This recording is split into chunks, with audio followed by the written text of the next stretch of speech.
And ladies and gentlemen, boils and ghouls, because that's not a cliche at this time of year. Welcome to the Two Schmoes Show. Tonight, The French Dispatch versus Last Night in Soho. Two of our favorite directors made two movies. That's pretty cool. We got Spider-Man leaks, because someone needs to get fucking fired off this movie by now. They're a menace to society. Facebook changed their name to Meta. Let's talk about that. Blue light makeup. It's not your friend. It's Halloween, I guess. Private prisons need to be told to fuck off, and one did get told to fuck off, but not as fucked off as I would like it to be told. And CRT, because we're spicy today. I'm the infamous Orion, and I'm a schmo. I'm Chiral, and I'm also a meta. A meta. And meta. And meta. It's interesting because it's like I do chemistry. Yes. And meta is a term that's really common in chemistry, so it's just like ingrained in my brain to be associated with that. And I just can't disassociate it. So it's just like, wait, why am I doing organic chemistry homework? What is Facebook doing? Trying to figure out your organic chemistry to make you practically live off their website. Oh. Whole thing is so dumb. It's just genuine. I feel like they chose meta purely because it sounds futuristic. Mm-hmm. It's supposed to be this whole build the metaverse thing, I guess. Is that like Persona? Because I know that's a thing in Persona. As far as I can tell, it's like when I hear metaverse, what I assume is like some post-futuristic sort of like VR kind of thing, you know? It sounds like they're trying so hard to make it sound like The Matrix, but The Matrix wasn't a good thing in the Matrix movies. Yeah, and like the way that they're talking about it is it sounds like that's what they're trying to do because they're going through and really desperately tagging all of these other much larger already established brands that clearly don't want to interact with them and just trying to get impressions on their new Twitter account. Sounds about right. Like, wonder what ordering groceries in the metaverse will look like at HEB. Hey Balenciaga, what's the dress code in the metaverse? Can they So shout me out? I would love that. so excited to literally walk through and around and explore our Pinterest boards in the metaverse. So they're basically just acknowledging like they're trying to step away from Facebook being the company's central identity and like trying to go like collect the revenue, have their cake and eat it too. Yeah. Well, I don't know, cuz like what everything that I've heard is that Meta is going to be to Facebook what Alphabet is to Google. It's just like an overhead thing that allows them to have a layer above their core product to better manage that as well as their other products. Because, you know, Facebook owns Instagram and I think Telegram. Maybe not Telegram, but they own a whole WhatsApp. bunch of different social media companies. Yeah. Yes, WhatsApp. Thank you. So they own all these different companies and they're trying to better coordinate them under one brand, whatever. But then they're also acting like Meta is also its own brand, which I don't get. Like for Meta to be its own brand, they would need to punch out a product that wasn't already branded at its own product.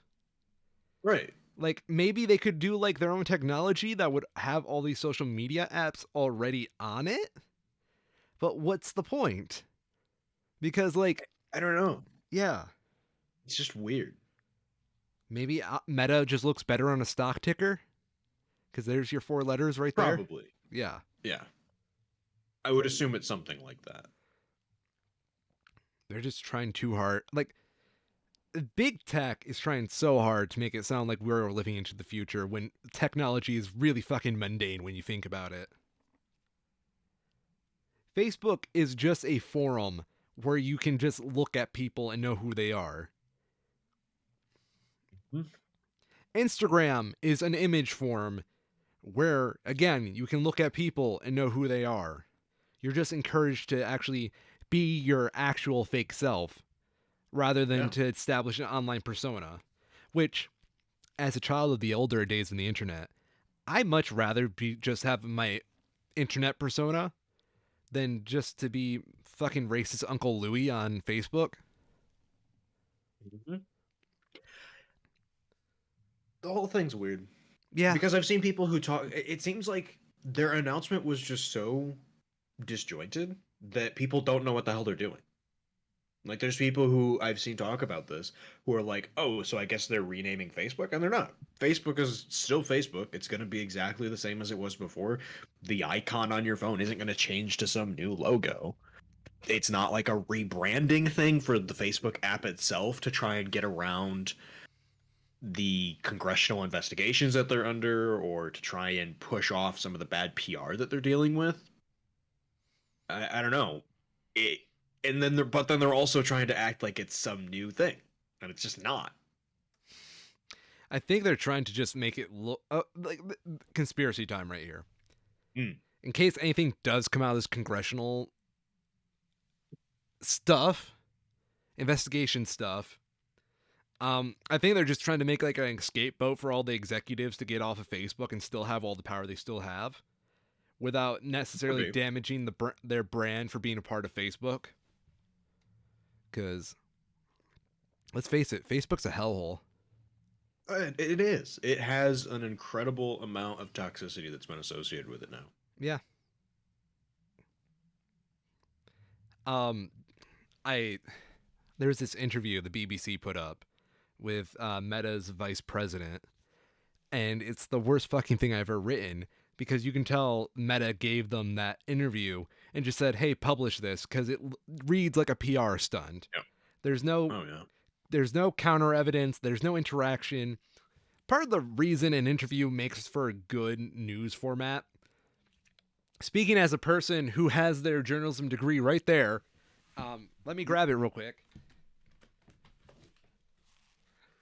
Okay, you hear this? I'm tapping on the microphone. That's my degree.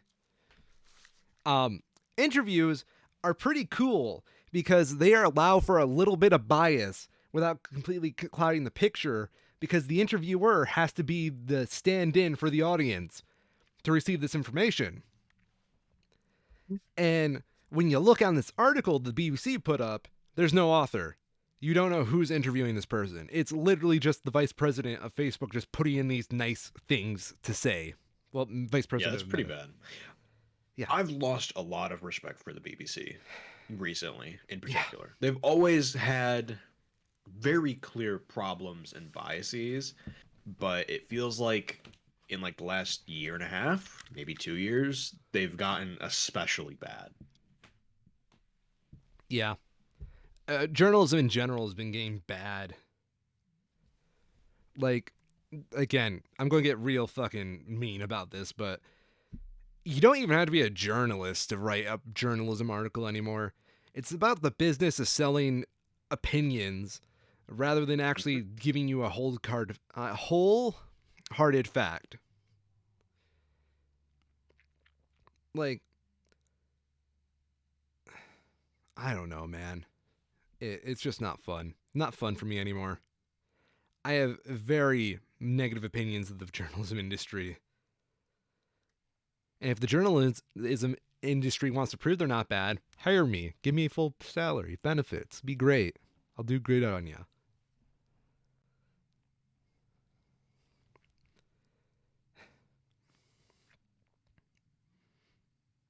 Let's talk movies. Yeah, We both have a movie that we're excited for this week. I know it's not very often like two great filmmakers put out a movie in the same weekend. Mm-hmm. French Dispatch for you and Last Night in Soho for myself. Um, French Dispatch being the new Wes Anderson film, Last Night in Soho being the new Edgar Wright film. I'll let you go first. Yeah. So French Dispatch is very, very Wes Anderson. Um, and I was trying to look at it kind of critically while I was watching to pinpoint more specifically what is it that makes it that way. And the one thing I keep coming back to, because last night, I saw French Dispatch on Friday night.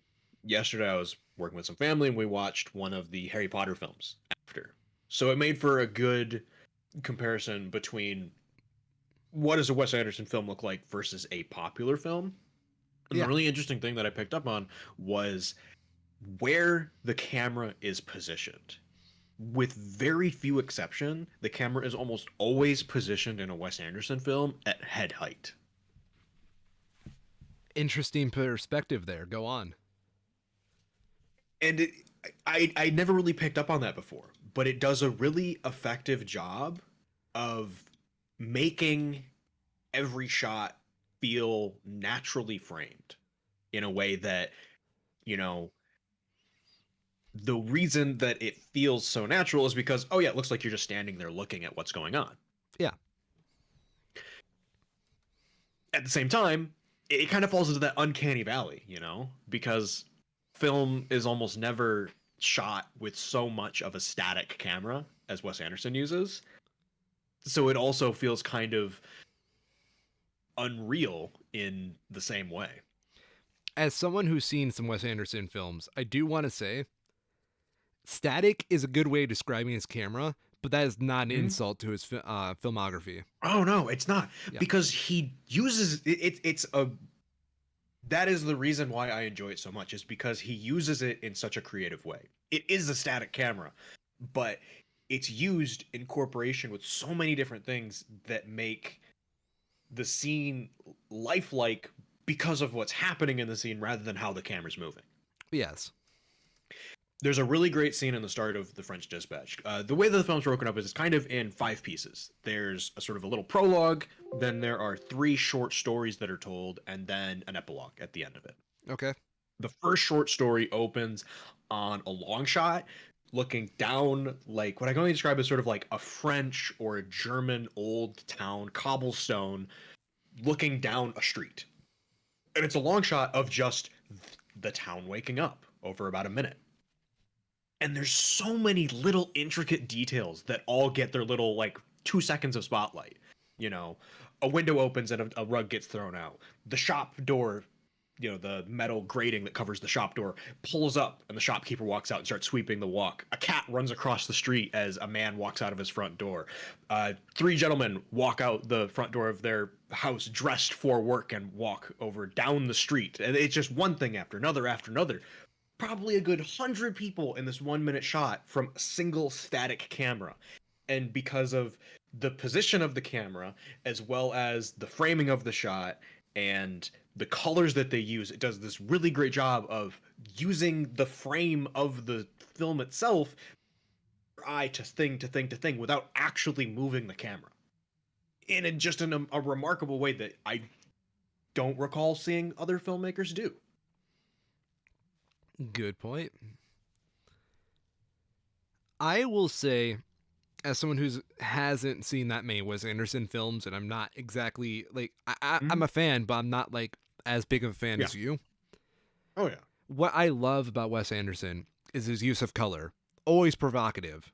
He Mhm. has this great sense of coloring a scene. And one of my favorite parts about seeing the French Dispatch promotional material, um, I showed Kyril a picture of this before the show.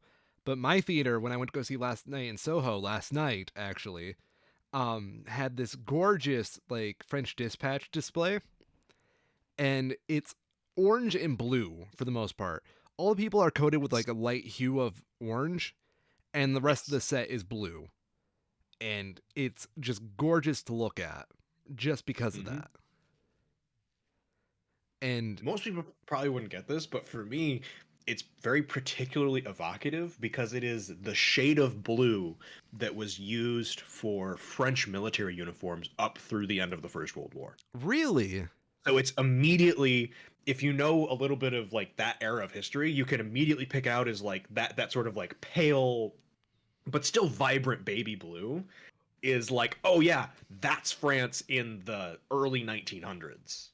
so I have a picture of Wes Anderson here. Um, two observations right now, right? Yeah, I could beat this kid up in a fight. absolutely. He is a giant nerd. How old do you think Wes Anderson is? From the picture, he looks like in his early 30s.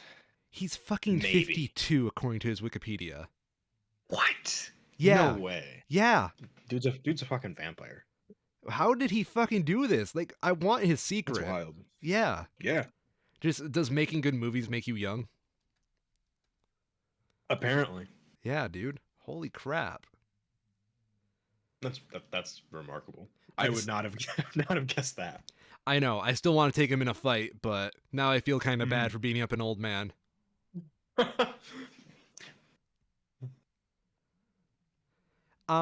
So I guess this is where I go into Last Night in Soho, huh? Mm. Oh, I So, do have one quick note though. go on. Um, you can kind of tell in this one how, because you remarked before how it's like it's only a $25 million budget, which is very cheap in the current day, especially with this kind of a cast list. Yeah. There are times where you can really clearly tell when that comes in, where they were working with limited resources. It feels like, because there are, especially towards the end of it, there's an extended scene that's animated, which is not atypical for Wes Anderson stuff. There's often animation interspersed within it, but an extended scene for this long being animated compared to how he normally would felt to me like they were like, well, shit, we have 5 minutes that we need to do, but we can't really afford 5 minutes of filming in the way that we want to. We can still keep our artistic vision if we do it cheaper in animation, kind of thing. Gotcha. So there are bits and pieces like that where it comes through like, okay, you can kind of feel a little bit of the limitations that they were working with. Um, and it does detract in ways when you start to see that. Okay, that makes sense. Yeah. Um, so Last Night in It's awesome. Soho. Yeah. I'm going to say several things before I get into the movie itself. I'm not a fan of horror movies. I love horror Mhm. stuff. I've never liked horror movies because I think they either try to just overload the senses to make a cheap scare. The acting's pretty cheesy. Sometimes they're just, I don't need to see fucking Jason Voorhees for the 57th time, if you get what I mean. Yep. Jason No, I enough. totally agree. Yeah. They get franchise fatigued pretty fast. I mean, look at Paranormal Activity. Hmm. Last Night in Soho is refreshing to me because it's a horror movie made for me, which is not saying much because I'm sure many horror fans probably wouldn't like it. Um, but the film, Edgar Wright, um, it's got his touch all over it. What I've always loved about Edgar Wright is the man knows how to shoot his movies right to be edited perfectly. Edgar Wright films have the best editing, in my opinion. I will fight you on that. Mainly because Scott Pilgrim vs. the World, Baby Driver, and now Last Night in Soho, he's been working with this very talented editor called Paul Matchless, who also edited all three of those movies. These two work so well in tandem, especially in Last Night in Soho. As someone who studied film, who worked in media production and whatnot, there are things in this movie I don't know how they did it. The things I do know how they did it, I don't know how they had the patience to do it or the technicality to do it, but they did it. The editing is jaw-dropping to me. There are little details that needed to be edited perfectly to work right, and I feel like not many people saw them, and I'm upset about that. But I will live with that. I don't know if I really want to get into spoilers about some of these editing tricks, but beautifully edited movie. It's got a great cast. Anya Taylor-Joy being the main. She's not really the star, but she's all over the promotional material, which makes sense when you see it. Matt Smith of Doctor Who fame was Yep. the only one I kind of had a problem with, and it's totally on me. Matt Smith, perfect in this movie, really good. The thing is, I'm so used to him in Doctor Who that when he Yep. plays a more antagonistic role in this film, I hear the Doctor, and I just kind of expect it. Just sounds silly coming out of the Doctor. Yeah. It's really hard to disassociate an actor of that prolificness in a specific role from that role. Yeah, but the thing is, he does play a good villain. It's just Hmm. that there's like this scene. Um, I don't know how to describe it, but basically it's a chase scene, and Matt Hmm. Smith's voice is in the background the whole time, screaming at someone. And the whole time he's screaming at this person, I'm kind of chuckling because it's just the idea of the doctor running around. Um, I don't want to give into spoilers, but the things he's saying and the idea that the doctor is saying this is just it entertains me a lot, and that lost me a couple times in the movie, but it's amazing. I love this film. Favorite horror movie right now. Not really saying much because I don't watch horror movies that often. Um, it's definitely something I would rather watch in the theater. Yep. Mainly because you know how theaters have good bass in their Hmm. stereos. Oh yeah. There's this great scene. Not really spoiling much. Uh, a character is listening to music when they're in bed, right? Yep. And outside their window is a strobing neon sign, and you realize the neon sign is strobing to the beat of the music, and eventually he starts Hmm. getting to the key of the music. And then this strobing sign, when it turns on, is becoming the bass line of the music. And that's just amazing to me. Loved it. It's really well written. It's a good murder mystery on top of it being a good horror film. There are a couple times where I saw a couple twists coming, but missed a lot of the foreshadowing for it. Yeah. Um, like the last third act is twist turn twist turn twist turn. It's like a roller coaster pretty much of reveals. But Last Night in Soho, I cannot recommend enough. Um, I'm an Edgar Wright fanboy, ladies and gentlemen. I'm an Anya Taylor-Joy fanboy. I'm a Matt Smith fanboy. So I'm incredibly biased in this, and yeah, kill me if I'm wrong. Don't kill me, please don't. I am right there with you though, with the whole horror thing as a genre. Yeah, With the way they have it described here on Rotten Tomatoes, drama, mystery, thriller. yeah. I always feel like a thriller makes for a better movie than a horror. You know, Oh, 1000%. there's a time and a place for horror movies, but in my experience, just more often than not, they tend to have far less staying power. And Yeah, it's the ones that go beyond just being a horror movie to be thrillers that become as revered as they are. Stuff like The Shining and The Thing that play on the psyche in a way that a strict horror movie can't. I do love this movie because there is a very psychological aspect to this film. Hmm. And psych horror is my favorite, probably followed by body horror. Um, Yeah. that being said, one thing I do love about this film, it does cap off at a perfect ending where I don't. If you try making a sequel to Last Night in Soho, you are going to make this movie, the first movie, worse by just indicating that there's a story after it. It caps itself off really well and like puts a nice bow on the box. Hmm. So please, Hollywood, no, stop. I don't need Last Night at Jason Voorhees. And yeah, just everybody go see those movies because fuck yeah, real Yep. films. Yeah. You don't need It to. is a very warm welcome to see. I mean, I don't want to call it real films because that just sounds pretentious, It but really is. it's what it feels like it though. It's filmmaking as an art over filmmaking as an entertainment medium. Yeah. Um, they. I.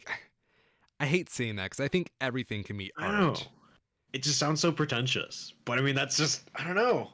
That's how it feels like to me. Okay, another thing that kind of caught me off guard.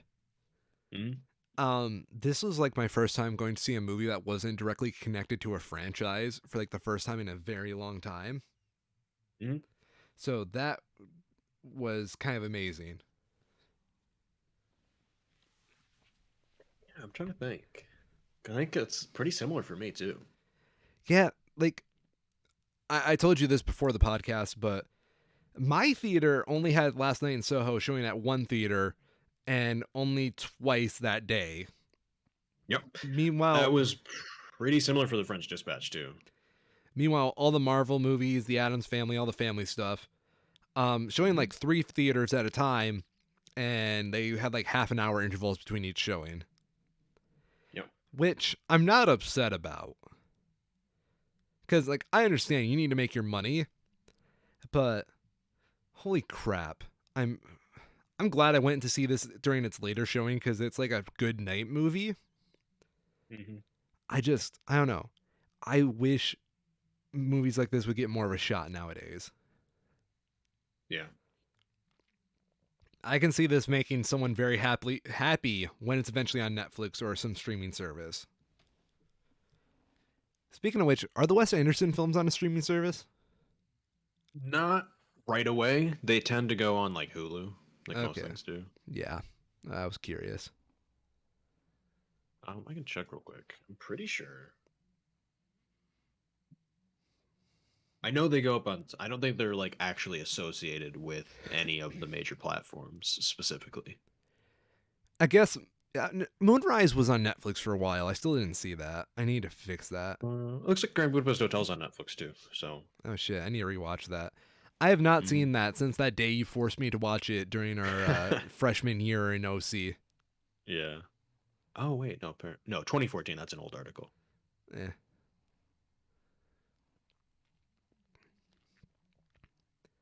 So let's get into the second part of movie news and go back to the safe Marvel formula. Yes. Tragically. So, there were some leaks for a Spider-Man movie. I don't know which Spider-Man movie it could possibly be. Because there's a million of them at this point. Mm-hmm. One's The got Mark Wahlberg in it. really?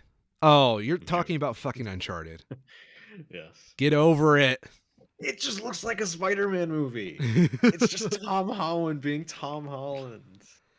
Would you like the green leak or the red leak first? Let's start with the red one. So, some photos were taken on the set of No Way Home. It's costume department. Mhm. And we have costume photos of not one, not two, but three very distinctly made Spider Man suits. Mhm. One being the classic red Tom Holland one that we saw in Far From Home. One that has a raised webbing on it, almost indicative of the Sam Raimi Spider Man movies, just a little worn out and faded.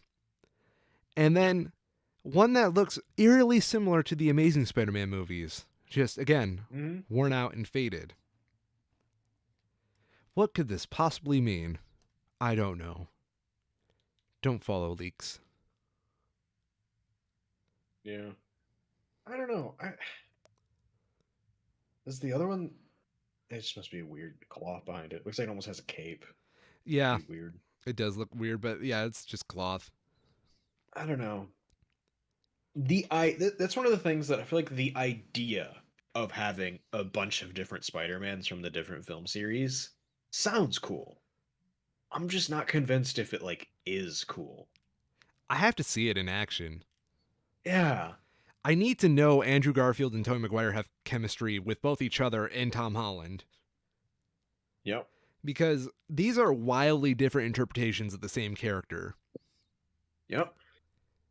Um, what I do find kind of charming about this is the older costumes are worn out, and Tom's is still red and very bright, just so he Mm. stands out more in the movie. Oh yeah. I mean, he is the current one, so I understand, and it is his movie.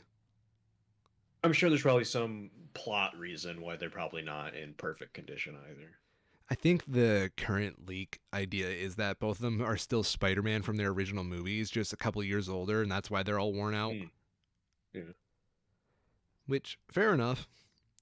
Now, are you ready for the green leak? Yes. This is the new updated Willem Dafoe Green Goblin suit. With no, That's not Willem Dafoe. no, that is not Willem Dafoe. That is Billiam DeFriend. Um, this looks just like a beat up version of the Raimi costume with just some added like satchels on it. Yeah. Personally, I don't mind it. I think it's a cool update. And I don't know. It looks a lot like somebody took the Green Goblin costume and just put a belt on it from like a military uniform.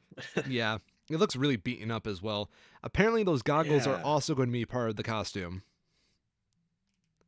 Yeah. Uh, Didn't he have? Oh no, because he had the mask before. Yeah, that's kind of weird. yeah, I don't think we're going to get the mask in this one because the idea Yeah. is that Willem Dafoe is going to be ripped out right before he got hit by the glider. That's why the suit's all damaged. Yeah. Which I really don't mind. The the helmet's not bad, but it's not great, and unless Yeah. you're going to go like full on creepy first draft helmet, like have you seen the original Green Goblin helmet where it I was think I have. Yeah. where it's like a Muppet? Yeah. Yeah. Unless you're going to do that, I Yeah. really just would rather just Willem Dafoe cackling because we all know There's Marvel. also, What's up? I say, for Marvel movies, there's something to be said for having that quick face recognition. I was about to say they really like having that quick face recognition. That's why you had shots of Robert Downey in the armor all the time. Why do you think he loses his helmet every time? Yeah, why do you think Thanos, literally during the money shot of Infinity War, rips off the helmet? Hmm. He's like, Why now do you think all act. of the Eternals peoples have their faces showing? Shh. Every single one of them. Because diversity. People need to know it's a diverse cast, Kyril.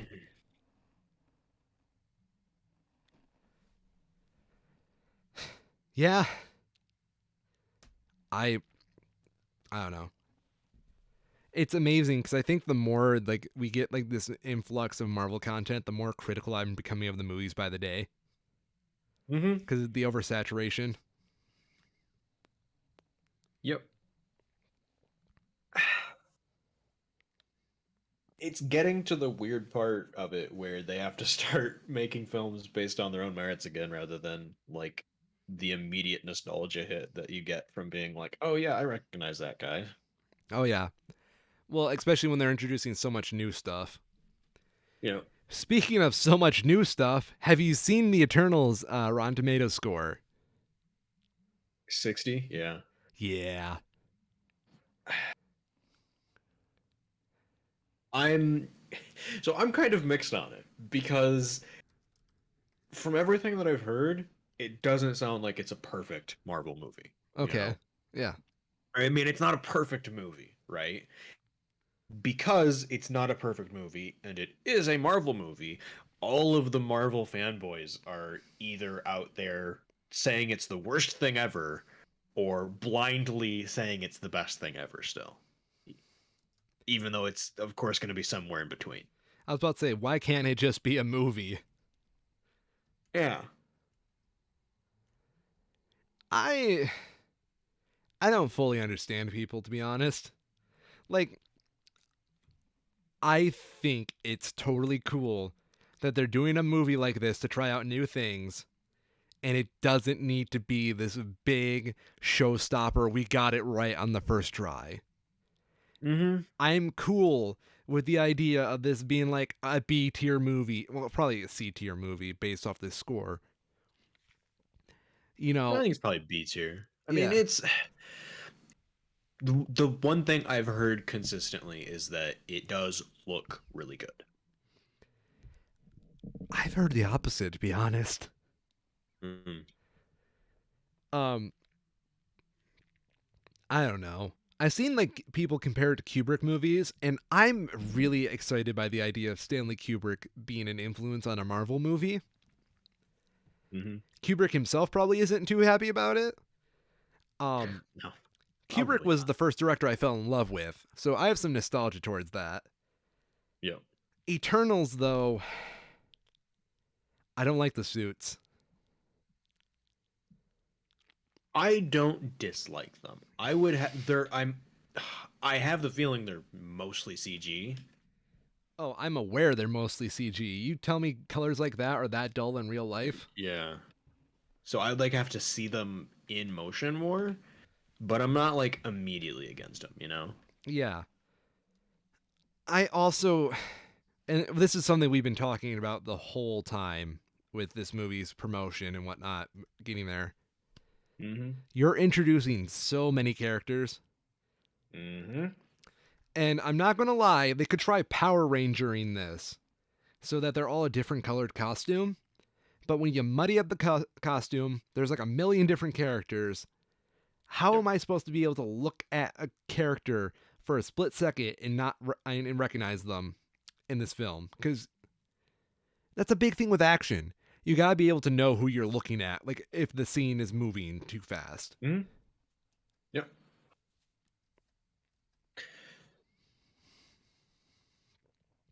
I don't know. I'm gonna plan to see it. I don't know if I'll see it in theaters, but I'll have to see it at some point. I will And absolutely I'm, love to watch this on Disney Plus on a weekend. you know,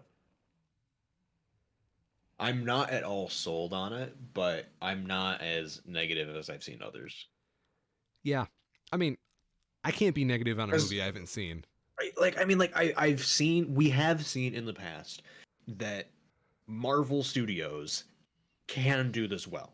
Yeah, It's a question of if they have, right?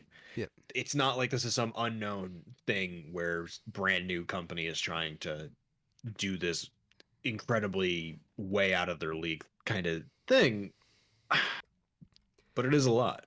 it kind of okay. Now that you say that, you know what I want to compare this movie to a little bit.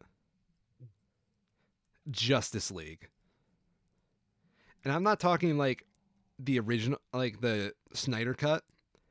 Mm-hmm. I'm thinking about like comparing this to the Whedon cut, Justice Yep. League. Yep. That reminds me, I was going to bring this up. I have to acknowledge my own hypocriticalness Hell yeah, do of it, bro. the so I complained a lot about how the Snyder cut was in 4:3, you Yeah. know, because it's egregious and kind of insulting. And it clicked for me at the same time when I was watching Wes Anderson's movie, is that pretty much all of his movies are shot in 4:3. I Oh, was just like, oh no, not like this. So, yes, I am a gigantic hypocrite because of that, but I will accept it. I mean, at least you acknowledge it. That Yeah. 4:3 is not a bad format. You probably just got I mean, offended by Schneider trying to well, be he Snyder trying to be Wes Anderson. well, it's not even Snyder trying to be Wes Anderson. It's just the way Snyder did it felt like he was doing it because it's how he wanted it, not because it was the best way to tell a story. It's like he wanted it to be 4:3, and that's the reason it was 4:3, and it never really got used past that. Okay, yeah, you're right. I don't know. It felt half baked in a way, but yeah. What else do we have? I don't think. What are the? I'm gonna pull up the list here. Where is the list? We used to do this show on weekdays, and we'd be able to see the movies that are coming up. But because we're doing it on weekends now, we're like stuck. Yeah, it's really weird, isn't it? Yeah. Because I feel like we're always trying to catch up now. And I'm not like dissing that because like Mm. it makes everything really easy to research now. Yep. Spencer is coming up. What? Have you heard about this at all? We've seen What? trailer for it. What is this? Spencer. It's about Princess Diana and Prince Charles. It's a Okay, biographical drama. I thought you were talking about that one store in the mall my mom won't let me walk into. No, not that one. I'm funny. Okay. No, but go on, please. I am. I don't know. So Princess Diana, of course, is very well known. The kind of big news about this is that Diana is being played by Kristen Stewart. Okay. I think she does a good job of it. I'll send you one of the posters here. You know, I was never really alive for most of the time that Diana was. God, Same. why is this so big? Why the hell is this? All right, I'm gonna try and copy this again because this movie poster should not be that large of a file, but apparently it is. Oh God. Oh God. Rotten Tomatoes, why are you having 28 megabyte PNGs for your movie posters? Do you not respect your server space? Holy shit.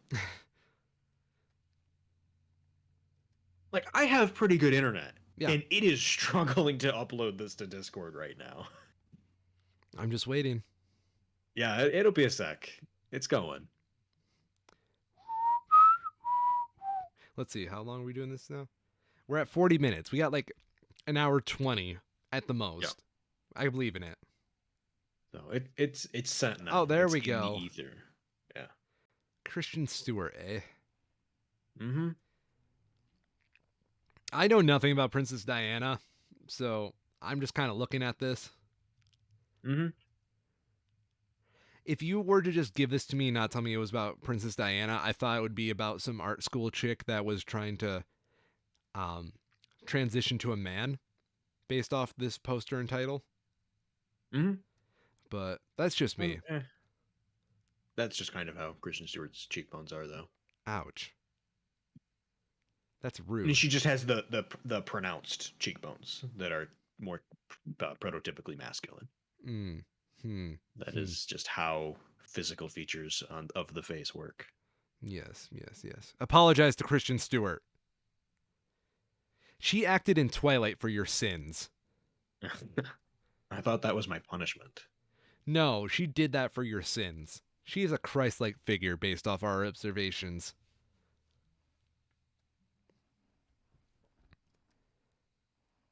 But yeah, this is a movie that is coming out, and I don't know, I've only started to see reviews for it. The last two trips I went to the theater, How is it? Like, but it looks fine.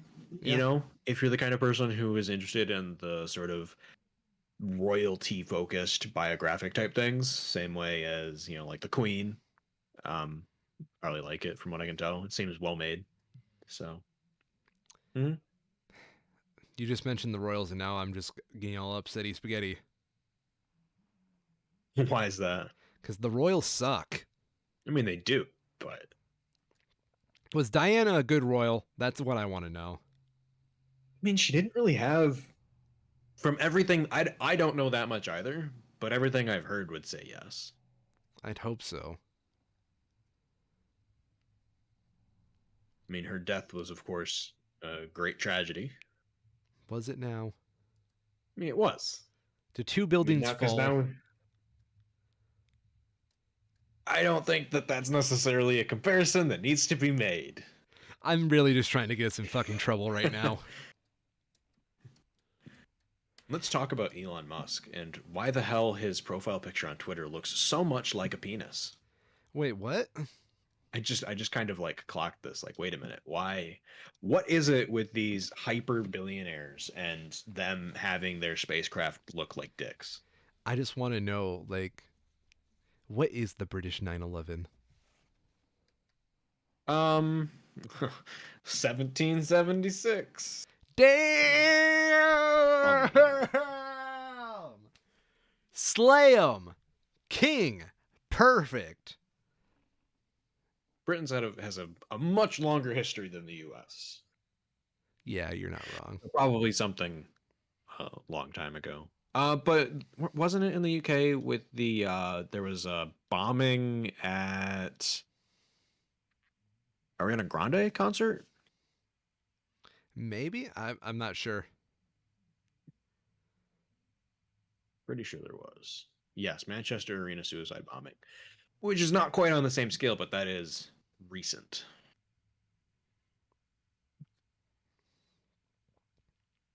So Elon Musk has penis pictures. Yeah, his picture on Twitter is like a heavily shadowed picture of one of his rockets, and it looks very much like a penis. Yeah, that's neat. You think he's over Grimes yet? Probably not. Yeah. I wonder who broke up with who. I don't know. Given that Grimes went out on a photo shoot like the next day, I have the feeling that she initiated it. Good on her. Because that kind of strikes me as the, yeah, I'm over you. Check out my rocket. Look at me coincidentally reading the Communist Manifesto after breaking up with the billionaire, even though I'm also independently incredibly wealthy. Yeah. I also agree that was pretty hypocritical.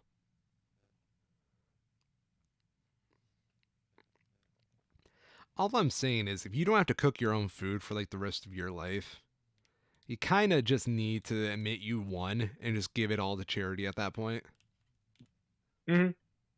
I don't disagree. Yeah. But back to what he actually said.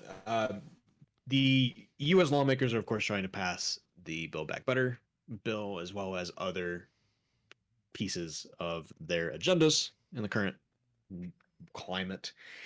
And part of that involves taxing people who make way too much fucking money because they How will don't they pay their taxes in the survive? first place. Yes. Don't How you? will Elon survive with only what, $360 billion? Yes.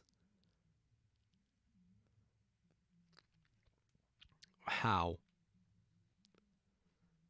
Who knows? It's just super frustrating, you know? It's like it is very plainly clear by the actions of these people that their interest, like why their interest is in leaving Earth rather than trying to fix Earth, you know? Oh, yeah. They see us as a lost cause. And it's easier to just build your Um, own civilization well, on. yeah, I mean, I'll say it's easier to build your own capitalist paradise in a planet with no effective law or means to enforce laws that do exist there, Maritime where law, you bitch. don't, yeah, like, sure, you might be able to stop piracy in the Pacific, but what if Mr. Billionaire number five decides to go around Mars and start basically a slave colony? I was about to say, could you imagine like overly powerful capitalists in space having like their own Star Wars with each other? Mm-hmm. I mean, it'd be fucking disgusting, but it'd be kind of funny at the same time. It's one of the reasons I really like the Outer Worlds and their portrayal of what like a post-future space capitalist society would look like, because it kind of just gets to the chase of just like, yeah, the rich people went out to space where there weren't any laws, and they just kind of did whatever the fuck they wanted, and look what we have to deal with now. Yeah, Earth fucking rules. We have laws. Yep.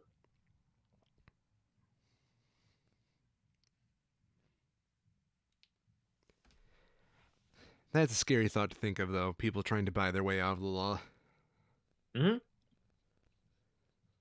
Yep.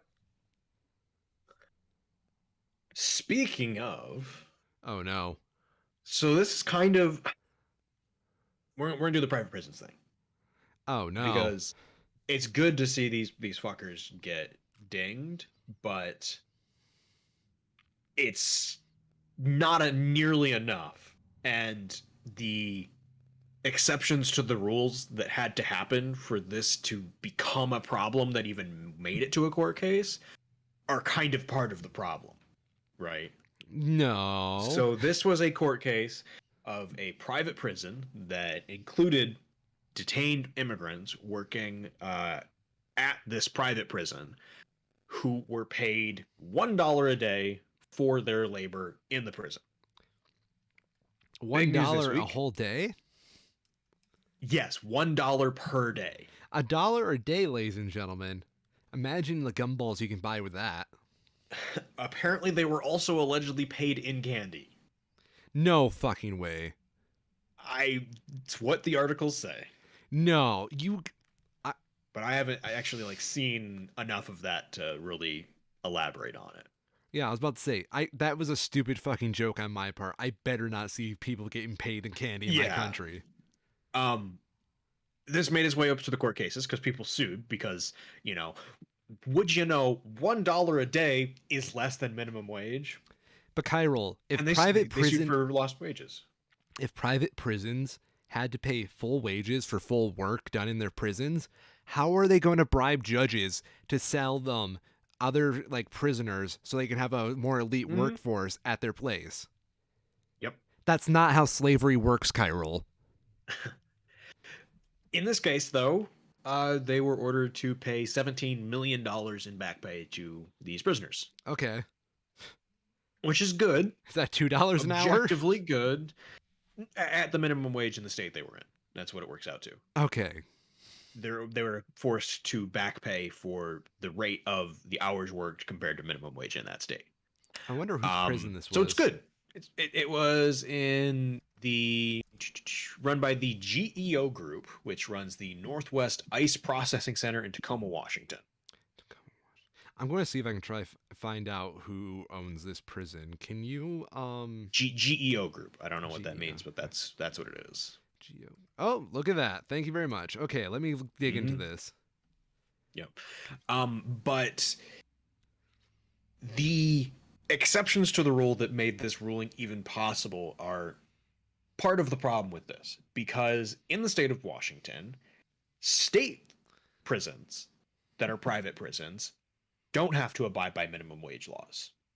And the way that they're phrased is really gross, because the minimum wage laws have a specific exception in them that people who live in prisons are not applicable to the minimum wage laws. Come Which is again? just really gross. The way that that's phrased is like technically correct, but like, what the fuck? Why would you do it that way? I'm sorry. Does that mean I'm sorry. Does that Yeah, mean yeah, yeah, yeah. I want to word this very concretely, but I also want to just be a little coy with it at the same time? Does that mean when you go to prison, you are not seen as a human being who deserves their compensation for their work? Do you lose your rights when you go to prison, Kyril? It sure sounds like it. You mean I, as a U.S. citizen, could lose my rights if I decide to rebel against the authoritarian? Okay, so Yeah. yes, that is kind of, though, the whole point of prisons is that they are a means for, as a form of punishment, stripping individuals of certain liberties. It's also why we have amendments that bar cruel and unusual punishments to prevent the extreme. Although one would think at this point that not paying someone a fair wage for labor should fall under that. But, we don't buy the courts, the rich and powerful people who are profiting off the backs of these people do. Yeah. So, I mean, it's fun to clown on private prisons, but it is just a legit problem I have with prison systems in America mm, in general. oh, yeah. Oh, it is absolutely a form of modern slavery because you have these people paying pennies on the dollar, literally sometimes, for the labor in these prisons. And that gives them a vested interest to make sure that there are still prisoners in those prisons. And that's just like a fundamental problem. You shouldn't want to have prisoners. Your goal should not be to have a certain number of prisoners. Yeah. Yeah. Um, in this case, though, the gross part of it is that the corner cases that let this ruling happen is because the exceptions to the state minimum wage law don't apply to federal prisons, which, because this is an ICE processing center, um, it is a federal prison. Okay. It also probably means that they're just going to revise the law to apply to all prisons. Great. Yep. Okay. And $17 million in the context of these kinds of massive operations is probably a drop in the bucket. I do want to bring up something because this does lead to an interesting topic currently discussed. What are your thoughts on the concept of wage slavery? It is the greatest form of theft in the U.S. Yes. Okay. My definition of wage slavery, I think, is a little different than most people. I think Okay. there's definitely a limit of how little you can pay someone before it becomes wage slavery. If you do not directly compensate someone in a way that is relative to the efforts they've made to maintain the job and the wealth they've brought to you, that is wage slavery. The fact that you're paying people so little money that they're kind of stuck at your job because they can't do anything else because they're so reliant on your paychecks. To that point, yes, I would agree. Yeah. Whoa, whoa, whoa, whoa, whoa, whoa, whoa, whoa, whoa. So the My found, thought was more on like wage theft in general. I mean, The wage idea theft of, in general is bad you know, enough.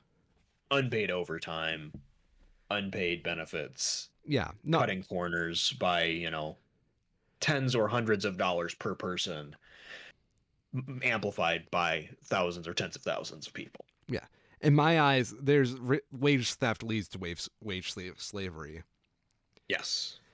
So George Zole is the CEO of the GEO Group. Well, he's the Yeah, founder. sure. But did you know he's the frontman for a rock band? I did not. Yes, he is. This is rumored, but it's significant enough to be on his Wikipedia. Zoli is believed to be the frontman of a rock band named Akron, Akron. Like the Ohio. Oh, yeah, Akron, Ohio. And now I am terrified to look into this because it's like a 71-year-old man. Is this right? Akron/family? I don't know. I'll show you the article that they cite this from. And it's like such a weird headline, but hey, why not? As a dad band frontman. Oh, that's good. Oh, the video is unavailable. Wow. Yeah, and then the cover picture has been removed due to legal reasons. He was totally the front man for this band. Guarantee you, somebody sent them a slap suit over this. Yeah. That's such bullshit. Like, no, we don't like what you're saying, so we're going to threaten to tie you up in the courts that you can't afford to pay. Oh my god, their Spotify's still on here. Is it? Oh my gosh. Okay. I really want to listen to this. I'm scared to listen to it though. Wait, okay, they have lyrics right here. She says she wants you, but you're not quite right. She wants someone else. It's not your night. You find another babe, but she's not quite right. It's all bad luck. You're God given right.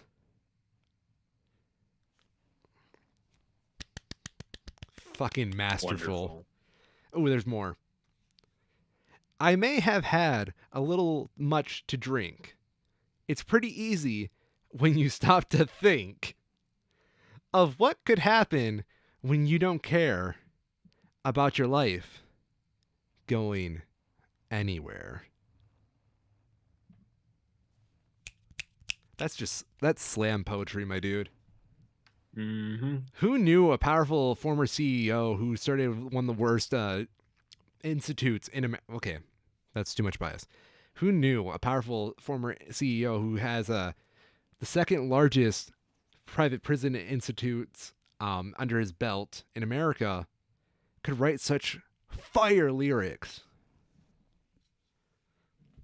Oh, man. Apparently, Akron 2 released in 2021. Like an album? I have no idea. The Spotify link in that article just goes to an album titled Akron. Okay. And then more by Akron, there's Akron 2. Oh my gosh. I love it when we find this stuff.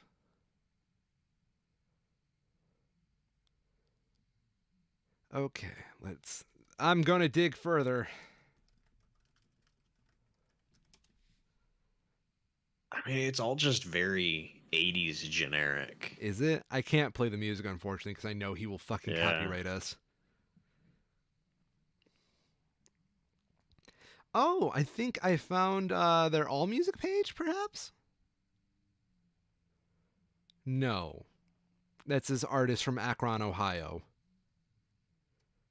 Thank you, All Music. Very cool. Is it Akron Family or is it just Akron? far as I can tell, it's just Akron, according to the article linked. Yeah. What's their album cover look like? Because I think I found it. Is it just like a weird Looks fruit man? like no. Okay, then it's not that.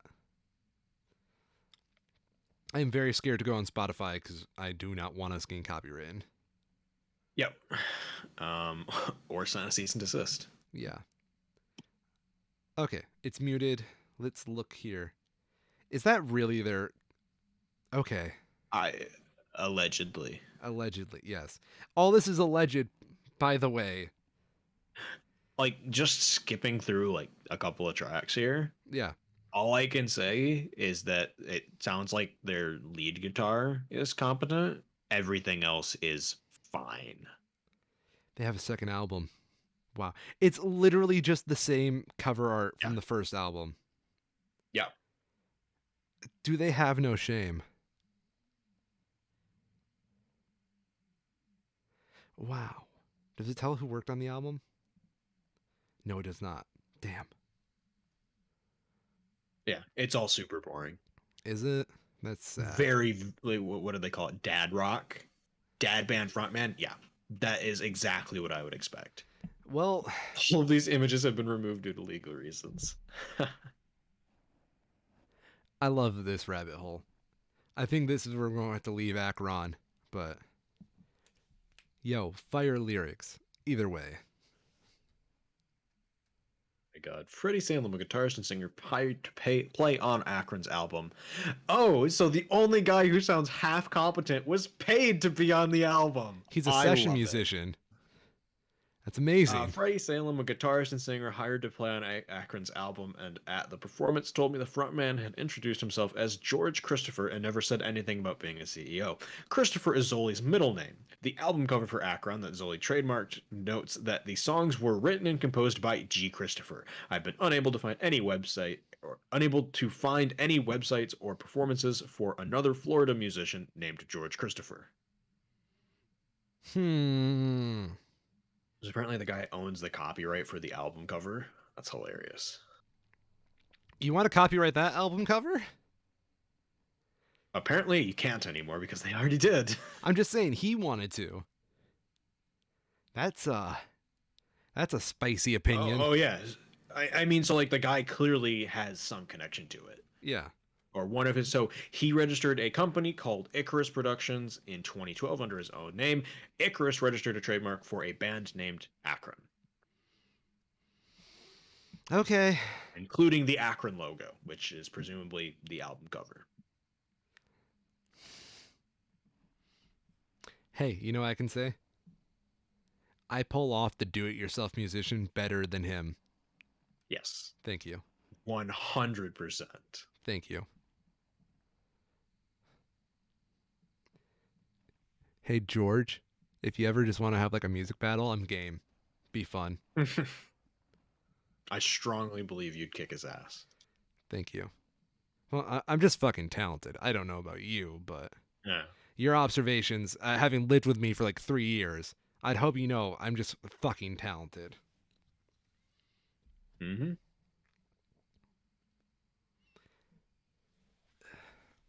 So, what's next? What is next? Police have warned a woman to not wear Halloween costume as protest. The latest from the dystopia known as Florida. Florida is a dystopia. I'm very curious, like, what would happen to Florida when, like, climate change goes too far and it starts sinking? I don't know. I don't know. They're like right there. Yeah. I guess maybe they're ahead of the curve. They're just having shitty building permits. You know, they'll do it themselves. Like, But South Florida woman Kat Uden was planning to wear a Halloween costume designed to look like a condo building project that she and others opposed due to its being developed on public taxpayer-owned beachfront land. Okay. Currently, the land is home to a park with a community center. The vote is expected on it later this year, and she planned to wear a Halloween costume of the building that said, was it no condo? Something like that? Yeah, no condo.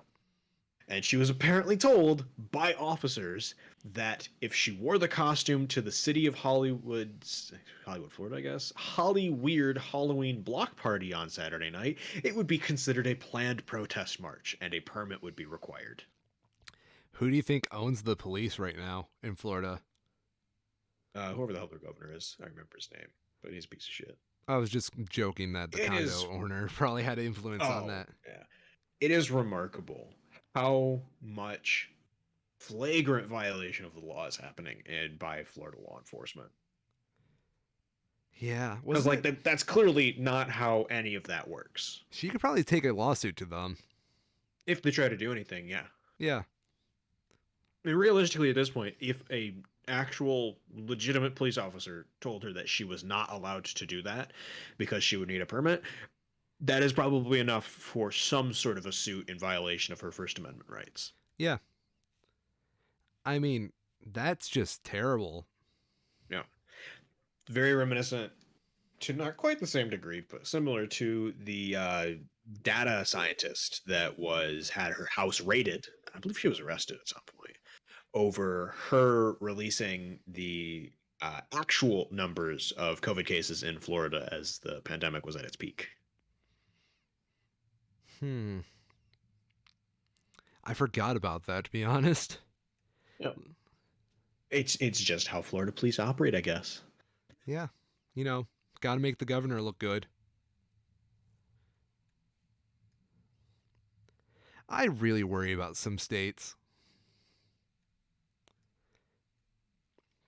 Because, like, I understand this majority of, like, the political problems right now are due to culture wars and not, Mm-hmm. like, real politics. But it's like, Yeah. you have a lot of people getting indoctrinated to some wacky ass shit. Mm-hmm.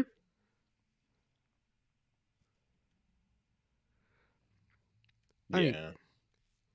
when do you think these culture wars fully started?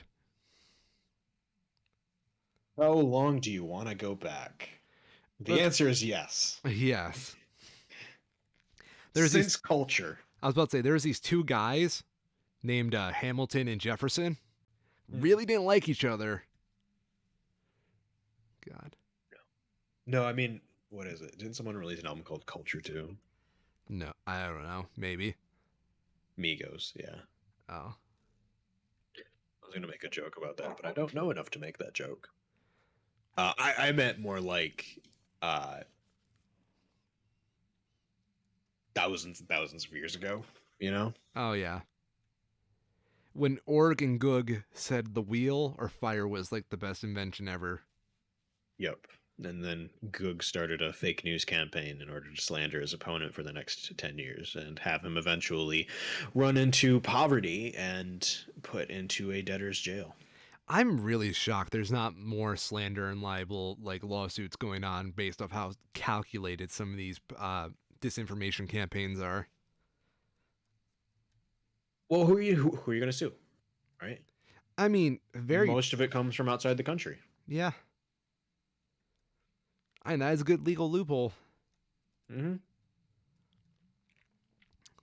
Some even And then come. you have, on the other hand, Yeah. there's the problem of the big companies that are spreading this information, like news companies who are happily spreading it, are so much more financially secure than pretty much anyone else that you have no hope in trying to challenge them because they'll just run you out of money before you can actually get a proceeding.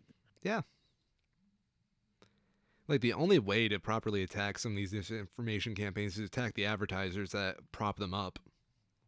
Yep. And to a point, I kind of believe at first, when I first heard the Facebook thing, that was the thing that I thought is that like it just gives the advertisers that plausible deniability of just like, oh no, our brand isn't associated with Facebook, our brand is associated with Meta. Yeah. That's a But good whether point. that's actually, given the way that the change actually went down, that doesn't seem to be the way that it's going. Yeah. Everything sucks, is what we're trying to say. Pretty much. Yeah.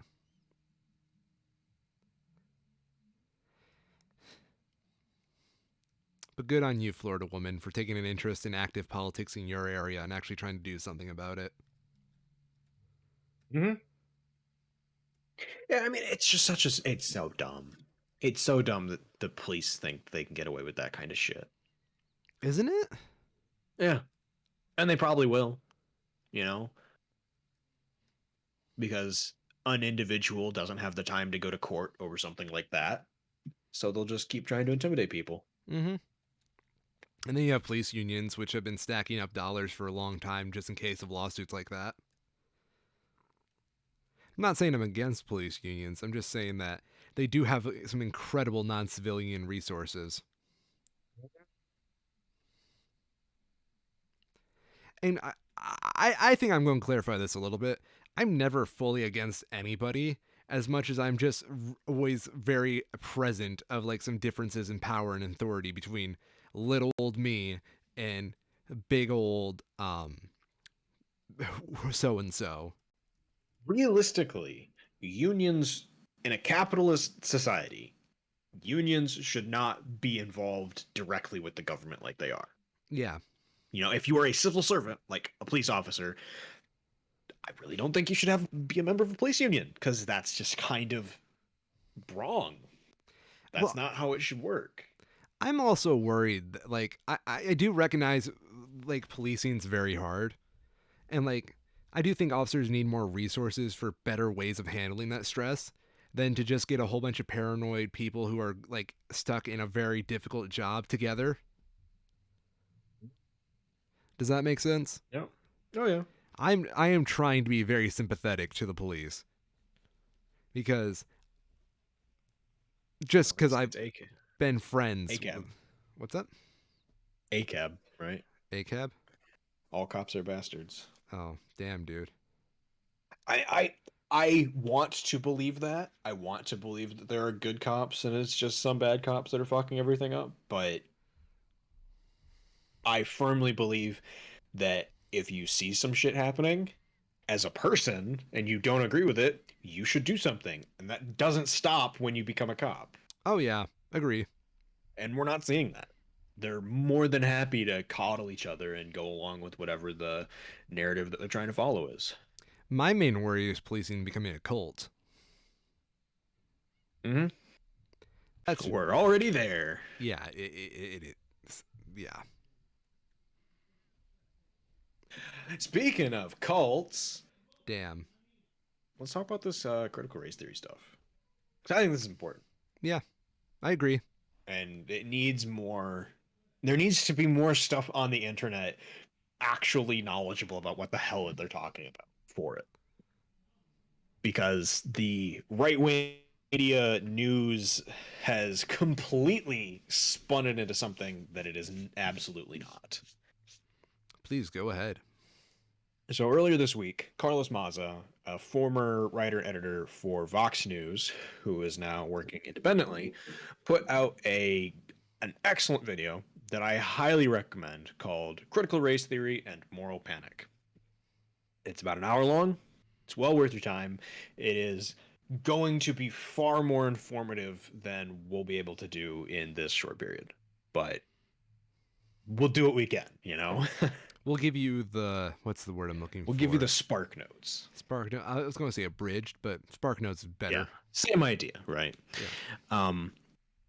So the main idea is that critical race theory is this boogeyman that has come about over the last year, put forward primarily, at least initially, by these right-wing news outlets that are rarely the most genuine in their reason for promoting stuff. So when you see Fox News, for example, come out of seemingly nowhere talking about something called critical race theory, it sets off some red flags.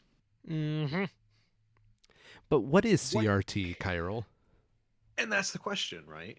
Because you see them talk about it and they give all these non-answers. What CRT actually is, what critical race theory actually is a subdivision of a form of legal philosophy that started about 50 years ago from critical legal theories, you know? And it's the idea of laws and court systems being inherently political and swayed towards those that control them. But It is a Chiral, focus on systems that grant and allow people to maintain the power they have. Chiral, I'm a Yes. single. I am a divorced mother of two in suburbia. Please tell me what the word critical means, because that word scares me. Are you sure you're a single mother in suburbia, or are you actually a Cato think tank member? I'm a, I'm just a downright homely Christian woman who just wants to spread the word of our Lord and Savior Jesus Christ, because that's really the only identity I formed in my 38 years on this planet. Yeah. I actually had a really good Twitter discussion with somebody that was talking about what was it actually about? Something about like I'm gonna pull it up while I'm talking. Anyways, Yeah. like critical CRT, critical race theory, is literally like the definition of the words. It is a theory based on the critical analysis of race in the law. It is literally like graduate law theory, the same way that you would look at like high concepts in any study, math, science, music. It's not shit that you're teaching your kids in high school.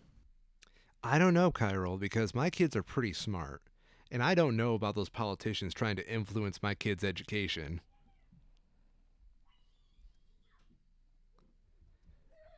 Really, I'm just here to play devil's advocate. I'm skimming through my Twitter right now. The whole thing is based on an intentional misunderstanding of it. So go watch Critical Race Theory. How is it only at 84,000? Because CRT scares white people. It does. I gotta find this one because I had a really good response. I want to make sure I have it. I say it right. I can look in my replies. That's probably much better. But it was something related to it. What I find very interesting about this is like just a redefinition of the word and the phrase to something that is intentionally made to scare people. And that's just such a gross manipulation of framing on a large scale. Like, that's just straight up propagating something. Yeah, it is blatant propaganda, and they've admitted to it. They've admitted it's blatant propaganda. Yeah. So one of these assholes that started this propaganda thing tweeted out, Loudoun County mother, quote, my 6-year-old somberly came to me and asked if she was born evil because she was a white person, something she learned in a history lesson at school. The person quoting this tweet said, let me translate this. My daughter came home with a misunderstanding of how race has impacted the world and her relationship to it, and instead of being a responsible parent and explaining this to her, I am here to foist my burden on you. Like, I get it. Nobody wants to feel like they're automatically born a bad person and you're not. Yeah. And you're not. Yeah. You're not born a bad person. But if you're a parent who's going to these kinds of school board meetings to try and say that the school board is being reverse racist by having diversity inclusive measures, you're racist. You just are. I mean, sometimes you just got to unpack the words you're using and think about what they really mean before you say stupid stuff. These people never will. Well, I know, but like, But getting to this, somebody said, "I'm still aghast at this. How does a parent not expect to have difficult conversations like race, sexual orientation, gender identity, and religion with their children? Those are completely unavoidable and necessary topics. That's her failure as a parent, not the school system." I And my mean, response to it, that I was very proud of, was because these are the same parents that think only one race, one sexual orientation, one gender identity, and especially one religion is acceptable, and anything to the contrary is a personal attack against them. damn. That's what it comes down to. Yeah. These are people who think that they are the best, their children are the best, even when they objectively aren't. Because, let's be frank, That's reality. I know I'm not the fucking best. I'm a fucking idiot a lot of the time. I know I'm the fucking best, but I'm because I'm not chiral. Yeah, exactly. No, like well, I think it's very interesting, right? And Mm, forgive me for going to a little psychoanalyst here when I'm just a couch. I'm a couch psychiatrist at this point, but like we've got it pretty good here in the U.S. oh yeah, Yeah, absolutely. I don't have. Well, ish. I'm like We 50. do. Yeah, I am 50 feet away from a full course meal at all times, Mm, so pretty cool, pretty kino.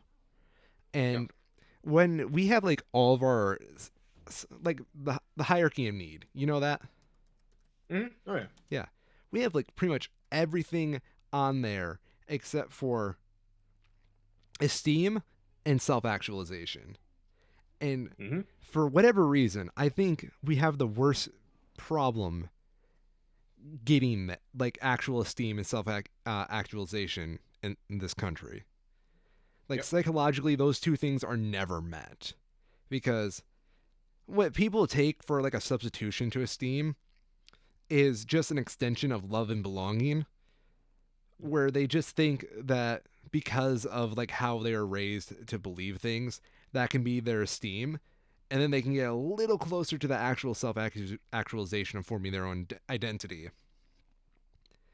Sure. And when you have like a cheap like esteem, not proper respect, status, recognition for yourself, and you build it on just the community that you've lived in, of course you're going to extend that further to your self-actualization. Which, remember that joke I made about being the white woman who is 38 and her only identity she knows is that she loves her religion? Yep. That's the kind of stuff you get out of that kind of stuff, where people don't really know themselves and they're so clinging onto these basic things they were raised with that the idea that someone can be happier than you with stuff that is not built on your exact like esteem and self actualization, it offends you almost because it really puts your identity into like a crisis. And it's like just this very weird thing. It's why I think these cultural wars happen, because like a lot of people don't like the idea that they've built up a basic identity. They want to think, oh, I've got the proper identity.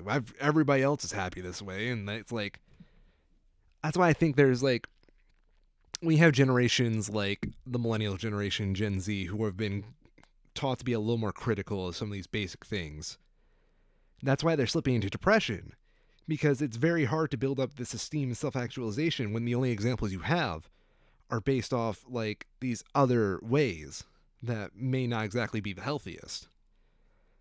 And it's this weird just situation where you have like these bad habits inherited through a couple of generations, and some people still pick up the bad habits and they build identity off them, and then that's why they get upset when like they don't have like the best foundation for where they ended up.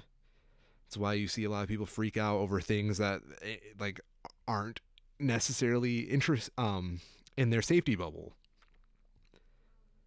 And then you see people who are critical of it, and then they just kind of stop, and then that just leads to depression and just psychological problems.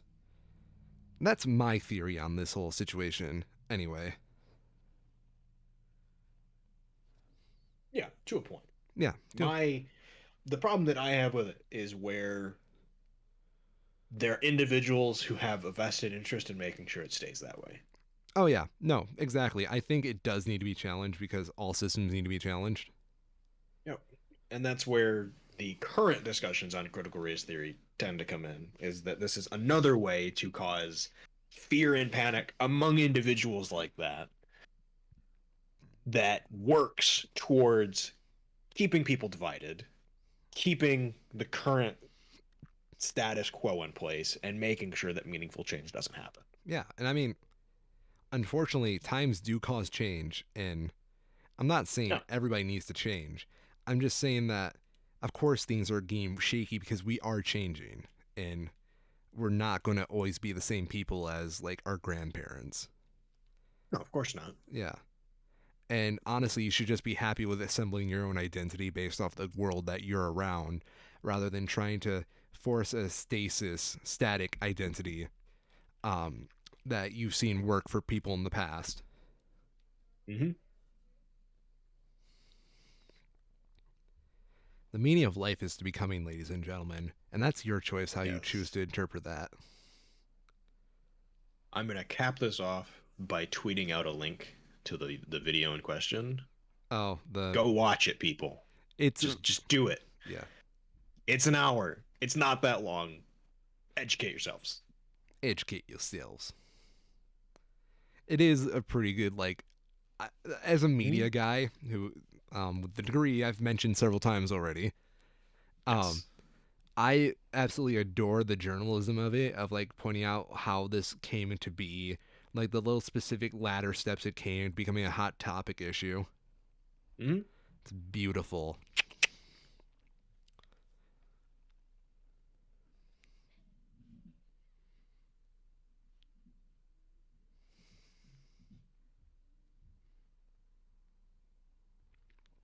So, what else do we have for the show? After we just, Valkyrie's skincare line is no longer available. yeah, we just got real. Let's go to the silly Transition. stuff. Yeah. Um. So Dot Esports has the main article that I'm looking at this for, but I remember seeing this blowing up on Twitter when it first happened, where Valkyrie, the very popular streamer, put out an announcement with her brand of, I believe it was makeup. They actually say in here, they just call it a brand. But yeah, this statement's kind of rich because they talk about in the original thing, this was a brand of skincare products that was meant to protect, putting air quotes, protect your skin from blue light, which is the longer, Shorter. shorter, yeah, The way it, shorter wavelengths of visible light spectrum. yeah. So the way it works is purple's the weakest, and then as you get closer to red on the other side of the spectrum, that's where it gets longer. That's why sunsets glow Yes, red. yes. Which, like, when you look at like the very, very surface level misunderstanding of how physics work, kind of makes sense. Too much UV, for example, the ultraviolet, past the violet from the sun is bad, which is why we have sunscreen. Mm. But whether that actually applies to other frequencies of light, or electromagnetic frequencies in general, is where it starts to break down. Like radiation in general is bad for you. No way. But certain kinds are much more harmful than others. And at present, based on anything that I am personally aware of, and I did a fair amount of looking into for this, there isn't anything that definitively says yes, long-term exposure to blue light is harmful. But I like sticking my hand in the microwave. Why is radiation bad? Microwaves aren't actually that bad. I mean, they're not great, but Isn't like a compared microwave? to other thrill seekers, right? I mean, yeah, I could be doing way worse things. Mm-hmm. I mean, if that's how you get your rocks off, more power to you. Hands in the microwave, everybody. I just find it hilarious how in their official statement they say Reflect is no longer available. Thank you to all who played important roles to conduct research. Sorry, what? Research? Research. They apparently couldn't research far enough to find that their product is not scientifically proven to do anything. No, they did find research. They just choose to ignore it. I mean, The big acknowledge. blowout from this, though, is that all of Valkyrie's streamer friends were a little too supportive of her very likely scamming her. Not maybe not scamming isn't the right word, but being dishonest to her fans and supporters to the end of her own profit. Interesting. That's where the controversy comes in because you're selling a product that doesn't do what it says it does, and you're doing it to an already avidly loyal fan base. Yeah, parasocial relationships suck because of that. Mm-hmm. Yep. It's a good word that's being used a lot. Parasocial. Parasocial. Oh my Yeah. gosh, dude. In college, I loved using that word in media studies. It's a great word. Yeah, like It's really effective. the internet in general has opened up parasocial relationships to an actual phenomenon. And like they were already before, but it's you can get so much good evidence of parasocial relationships.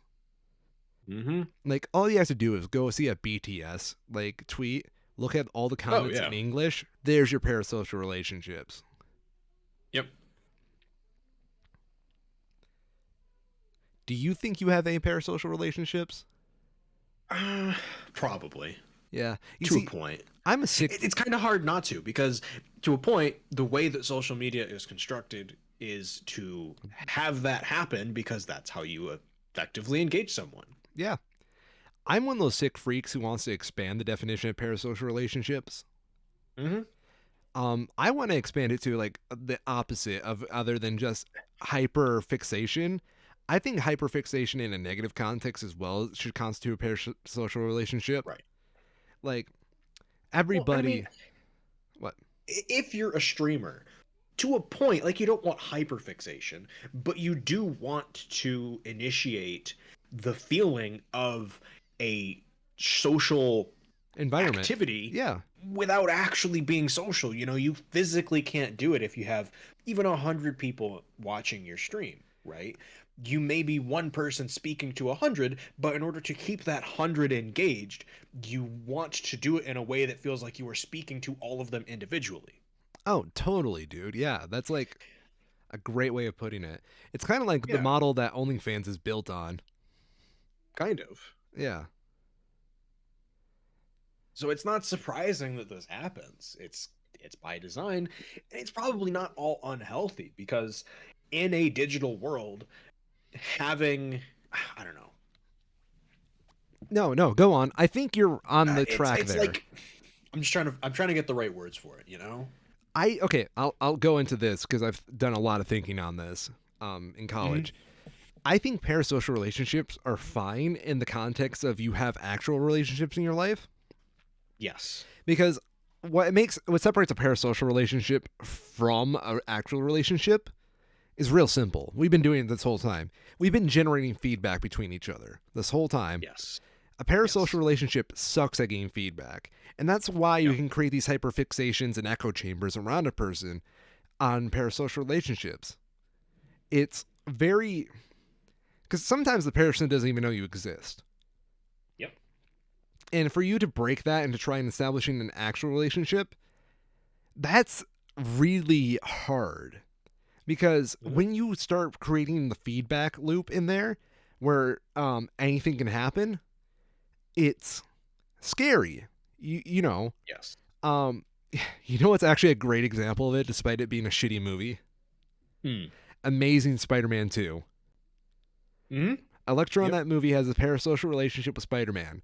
As soon as he meets Spider-Man and Spider-Man gives him feedback and doesn't initiate the relationship on the same basis of the parasocial relationship, he gets pissed. And you Yep. know what? Understandable. But if you don't have like that proper support structure of actual relationships, of course your parasocial relationships are going to start fucking with you a lot more than they would like how do I put this? Like say I were to tweet at some comic artists I like. I may Hmm. already have like my parasocial relationship with them because I enjoy their work. I do find them to be an interesting personality to keep track of. But like as soon as I get that feedback from them and we initiate like a proto relationship, I guess you would say, like the basic founding blocks based off like a one time interaction of feedback, Hmm. it's gone. You know? Yep. Yeah. Yeah, and it's not a new thing. You know, No. it's this idea of communities of people with the shared common interest, with that interest being an individual. It's not new. Oh no. But because we live in the digital world, it has come into this way where you do have, you can go on Twitter, and a lot of times you can just send a message to these people Yeah. in the same way that before you'd have to send like an actual letter and pay postage. You can go and have the internet equivalent of like jumping them in the street and trying to have a conversation. I would and argue it's a the click internet away. equivalent's probably a lot more like tame and convenient on their part. Oh yeah, no, for sure it is. Yeah. But the outcome of them probably ignoring you is the same. Oh, yes, sir. Yeah, I don't know. I don't know. I definitely want the area of parasocial relationships to get more expanded on because, Hmm. I think it like, definitely needs to be because it's kind of an inevitability in such a massively connected social space that social media platforms have become. yeah, like, we're living in the global village, as Marshall McLuhan once said, especially in the Hmm. internet, where I can just literally pick up a pen pal at any moment. Yep. And when you have demagogue figures that are going to be introduced to this community, because let's face it, that's just human nature in general. Look at Keemstar of all people. There's a good example. Did Uh, he actually? Sorry, this is a side check. Did he actually retire? I I think thought I he, saw something about that, but I didn't actually see what the hell happened. you can go research into that while I'm having this spiel. Yeah, I'll look this up. But like everybody who's on YouTube has an opinion of Keemstar because he's created this infamous persona for himself. And Hmm. when you have that, can you not say that's already a parasocial relationship because you're pretty on point about knowing them. And even though it's not like a positive parasocial relationship, it can be a negative one. And I would argue it probably still has the same feed because let's face it, that's not going to stop someone from going on Twitter and saying "fuck you" to him or something like that.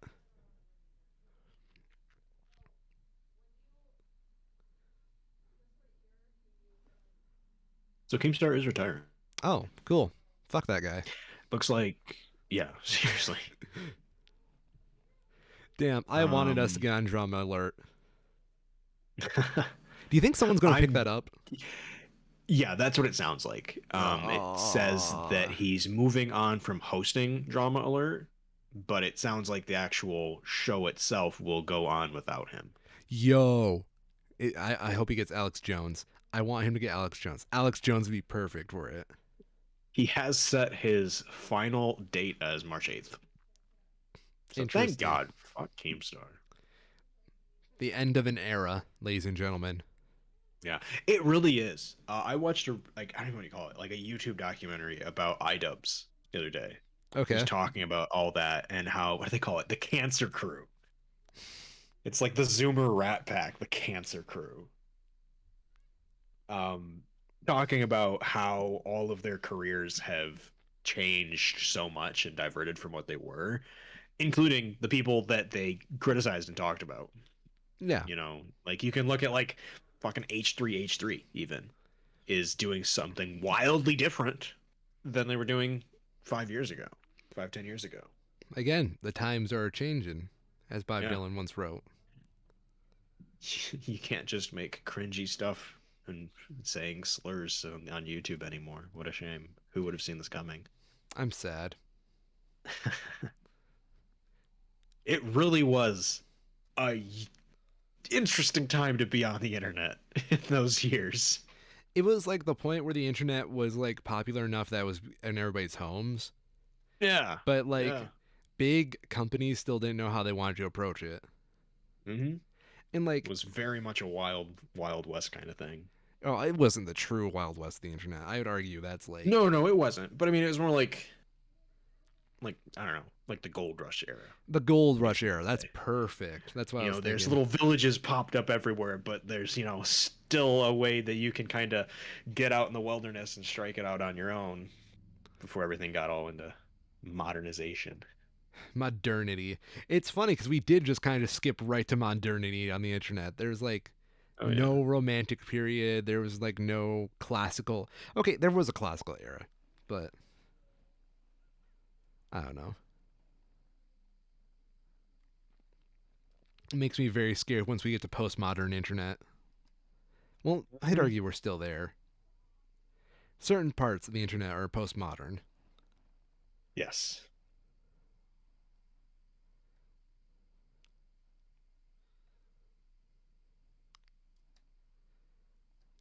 Do we have anything else we would like to cover today? It is Halloween. We should probably Have you mention it seen at those least. like out of it like sensationalized articles going around with like the actual like weed candy that looks very much like stoner versions of actual candy. Yeah, I don't know a single. it's Go on. hilarious. I Yeah, mean, it's just as dumb as always. It's just as dumb as the people who are like, "Oh, check all your kids' candy in case it has drugs in it." No one's putting fucking drugs in your kids' candy. Do you know how I, expensive drugs are? I wrote this once on Twitter, and I think it's the funniest thing I ever tweeted. Shame no one liked it. Wink, wink, nudge, nudge. The war on drugs was used by Nixon to elevate the platform that people are putting drugs in your candy just so he could steal children's Halloween candy. Mm-hmm. I could see Nixon doing that. Uh, maybe not Nixon directly, but yeah, it is straight out of his fear campaigns. Oh yeah, totally.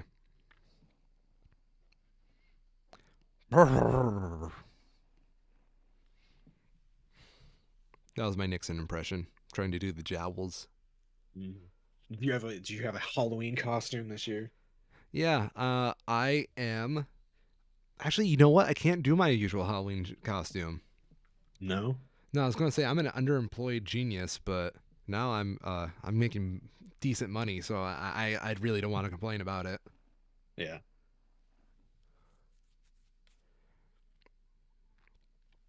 It's amazing how much a little money goes to expanding your view of the world. Right. Thank you, capitalism. Very cool. Yeah, I don't have anything either. My Damn. extent for the holidays is that I've replaced my normal generic candle holder with one that looks like a little pumpkin. Aw. My And that is girlfriend literally it. my girlfriend is at Myers right now. She is working and they're allowed to dress up. She put on an orange shirt with a green jacket and black leggings and said she's Great Pumpkin. That's a good last minute costume in my opinion. Hmm. I saw a good one. Where did it go? I saw it on Twitter. Someone had their last minute Halloween costume as a sriracha bottle, Nice. and they just had like a sriracha shirt and a green beanie. And it's just That's like, yeah, genius. that's really good. Yeah. That's super low effort. Just keep it in your closet if you need it, kind of thing. And I like it a lot. Did you have a favorite costume as a kid or just in general in all your Uh, Halloweens? Probably. So my father has always been big on history stuff. So there's always, like history stuff around from World War II. So it was always easy to do like a World War II military kind of thing. One of my favorite ones though was the year. God, which one year was it? It was like I'm pretty sure Star Wars Episode 2 had come out that year. Okay, so like I did like an 2004. Anakin Skywalker kind of thing. Yeah. Okay. Wow, you are going And to be really upset with the one I had at that age. yeah, why I is was that? Darth Vader. Your whole life is turning into me, Kyril. It's been Well, it was really decided. good. We Yeah. went to like Goodwill and got like some old pieces of like fabric and made like a Jedi robe kind of thing. And it Oh worked really no. well. That's It cool. worked out really nice. It was cool. It was I fun. think we just bought a lightsaber and a Darth Vader mask. My dad made like I dressed in like all black Yep. and my dad took a hunk of wood and just painted it like as the voice modulator thing on Mm-hmm. Darth Vader. Yeah, yeah, yeah. Yeah. What Yep. else? I'm trying to think of other Halloween costumes I've done. I remember one year. I was only able to do it the one year because after that I didn't fit in the damn stuff anymore. We found one of my grandfather's old tuxedos Oh no. from Okay. like the 30s. So this is Okay. like top hat, full tails. And we went out and we found a cane to go with it. Dude, were you a Monopoly It guy? was clean. No, it was just I don't know. It wasn't like anything in particular. It was just a Just outfit dapper? that realistically someone hadn't worn in probably like 30 years, and no one realistically would ever probably get to wear it again. So That's pretty yeah. cool though. And every day since that, I've probably been too fat to ever fit in that again. You gotta make that your goal, man, when you lose weight. I think I've probably put on a few inches since then, like height wise, that would make it not quite work. So what you're saying is we gotta chainsaw a couple inches off your head. Got it. Reverse rack, squish it down. Yeah, dude.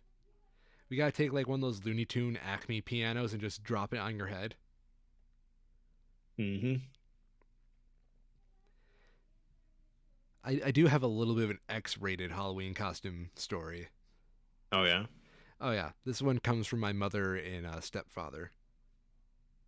They once went to a Halloween costume, and my stepfather dressed as a giant penis.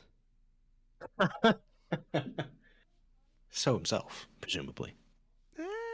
He's a decent guy. No, I'm joking. Those are always the kinds that are like so out there that it kind of wraps back around to being okay again, you know? Oh yeah. Okay, I was at the mall the other day. Well, like last night, going to go see Last Night in Soho, and Mm-hmm.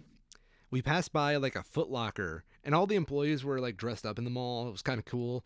Yeah. At the Foot Locker, there was this guy. I don't know whose mask he was trying to be, but it was just a white dude with a black guy's face like mask.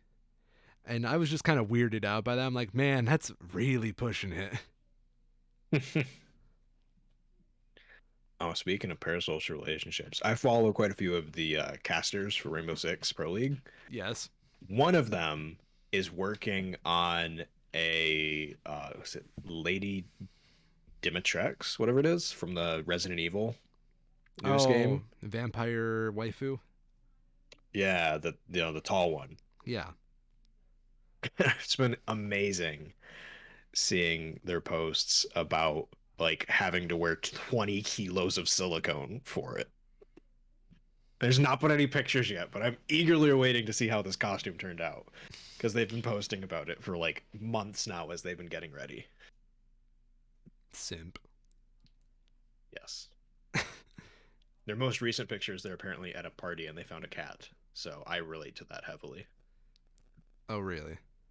Yes. Oh yes. I mean, come on. Who doesn't like cats at parties? People Like who are allergic to cats. they are subhuman and don't deserve to be in existence. Oh, so you think we have to genocide all the people allergic to cats out of the gene pool? Yes. Or I tweeted about that the other day, didn't I?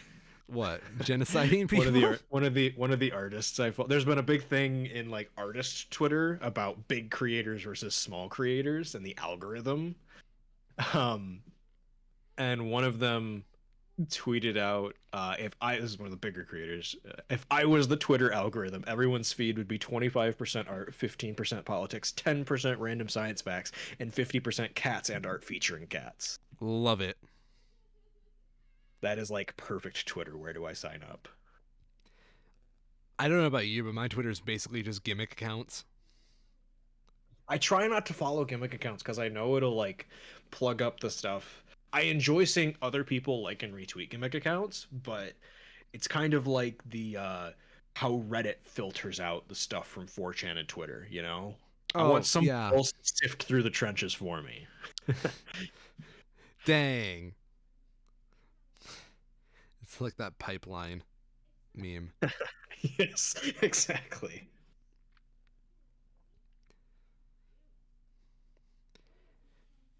You know, I've been really enjoying a one of I don't know if this is I don't know if these are technically gimmick accounts, but like the animals everyday kind of thing.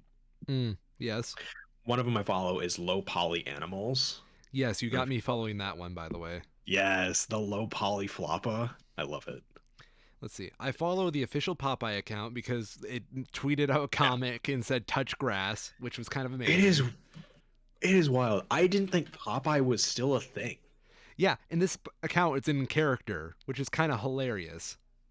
Wild. I assumed Popeye just like Popeye the comic just Yeah, like stopped in like the 70s. I mean, it probably did, But but apparently not.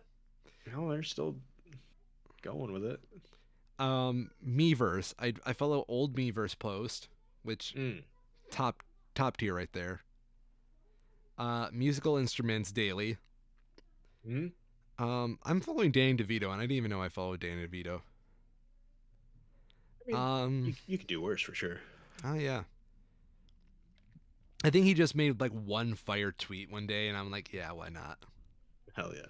Music struggles, which is just people online not knowing how music works. Yep. Um, let's see.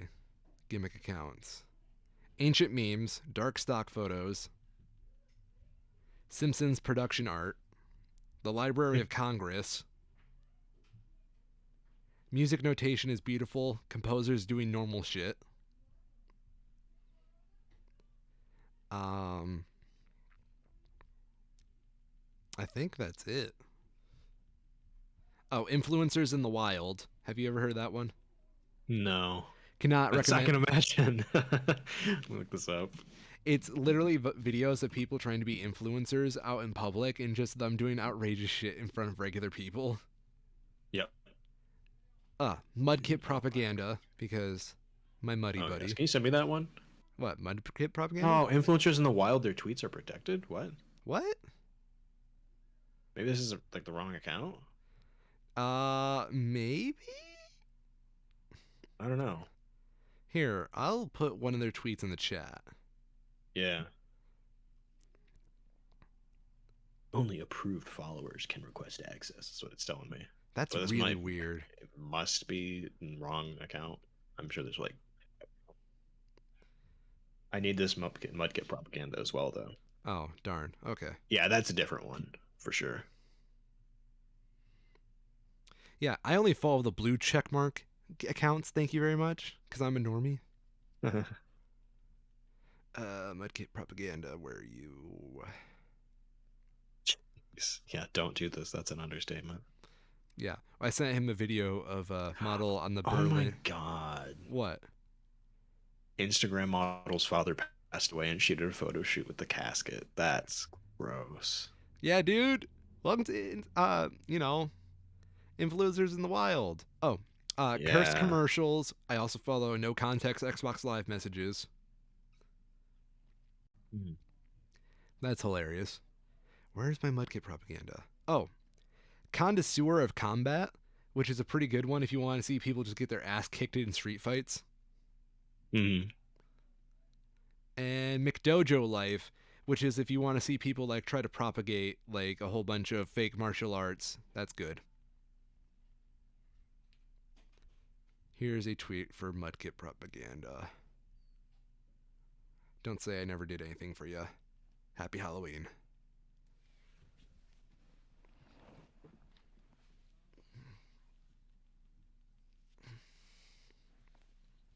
Pretty sure there's like Was this one retweeted by them? maybe, I'm not sure. I know they retweet fan art a lot. Oh yeah. It looks like it's linking me to the artist page, which is good, but Hold up. That was the correct thing to do. cite your sources, kids. Yes. If you don't, I will attack.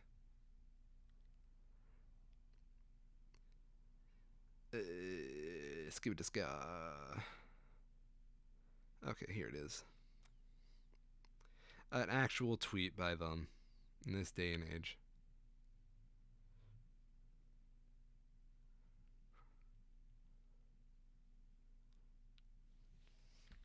There we go.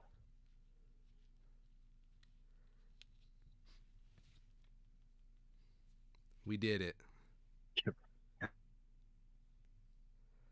So, is there anything else you would like to talk about for the show other than gimmick accounts?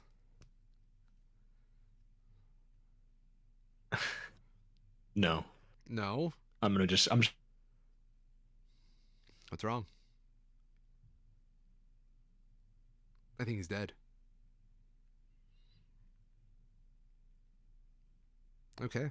Well, everybody, now that Kyrol refuses to talk,